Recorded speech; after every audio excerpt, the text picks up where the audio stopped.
dengan NIM 13519100092 dari A219. Pada video kali ini saya akan menjelaskan tentang bakteri. Bakteriologi merupakan ilmu yang mempelajari tentang kehidupan dan klasifikasi bakteri. Bakteriologi dapat juga disebut biologi bakteri. Ada beberapa ciri-ciri bakteri. Yang pertama, bersel satu atau monoseluler, ukurannya kecil, dapat hidup di segala tempat, lebih tahan pada suhu rendah, dinding sel mengandung senyawa peptidoglikan, berbentuk batang, bola, koma, spiral, berkembang biak dengan cara membelah diri, konjugasi, transformasi, dan transduksi. Struktur tubuh bakteri pada bagian luar tubuh atau di luar dinding sel. Yang pertama, kapsul, yaitu lapisan luar yang mengelilingi dinding sel bakteri berupa lapisan lendir. Fungsinya sebagai pelindung, menyimpan cadangan makanan, menyatukan bakteri dalam bentuk koloni, menambah kemampuan bakteri untuk menginfeksi. Yang kedua, flagella, yaitu rambut tipis dan menembus dinding sel, fungsinya sebagai alat gerak dan untuk merespon rangsang. Yang ketiga, pili, yaitu berupa filamen atau benang, itu lebih pendek dari flagella. Fungsinya untuk meletakkan diri pada jaringan yang menjadi sumber nutriennya. Untuk bagian dalam tubuh bakteri, yang pertama dinding sel, yaitu terletak antara kapsul dan membran sel. Fungsinya mencegah sel agar tidak pecah, memberi kekuatan, dan bentuk bakteri. Yang kedua, membran sel, yaitu selaput pembungkus sitoplasma. Fungsinya tempat perletakan flagel, mengatur selektivitas gradien osmosis dengan transfer makanan.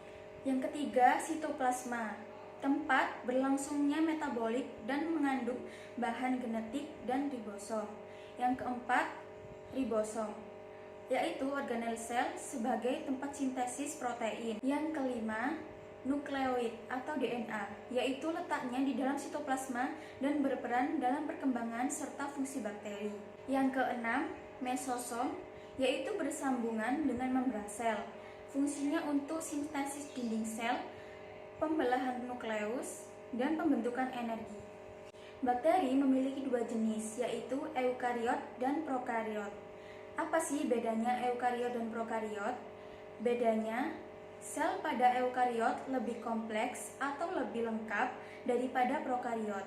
Contoh, pada organel, eukariot memiliki berbagai tipe, sedangkan prokariot tidak memiliki.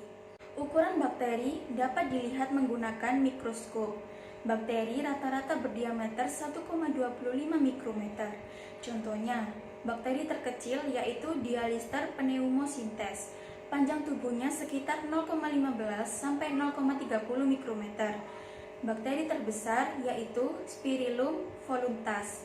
Panjang tubuhnya sekitar 13 sampai 15 mikrometer. Bentuk bakteri ada 3 macam. Yang pertama, bentuk batang atau basil, terdiri dari 3 macam. Ada monobasil berbentuk tunggal, diplobasil bergandengan 2, streptobasil bergandengan memanjang seperti rantai. Yang kedua, bentuk bulat atau kokus, terdiri dari 6 macam. Monokokus berbentuk bola tunggal, diplococcus berbentuk bola bergandengan 2, staphylococcus berbentuk segitiga, streptococcus berbentuk memanjang seperti rantai, sarkina membentuk bidang ruang persegi, tetracoccus membentuk bidang datar. Yang ketiga, spirilia, ada 3 macam, yaitu spiral berbentuk spiral, vibrio bentuk koma, spiroseta bentuk spiral bergerak. Jenis bakteri berdasarkan tempat lingkungan hidupnya, ada bakteri aerob dan anaerob.